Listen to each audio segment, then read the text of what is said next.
На 26 април 2026 година нещо се променя. И това не е външно.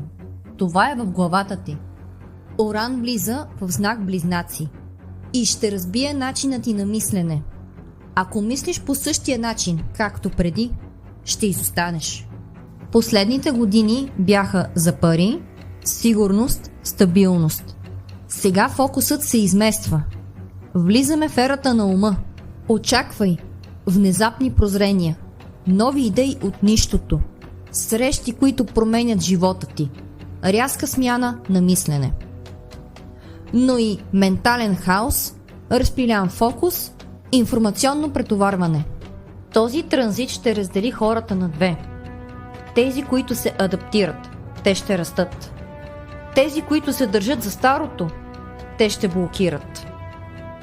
Ако избягваш промяната, ако се страхуваш да мислиш различно, Уран ще го направи вместо теб.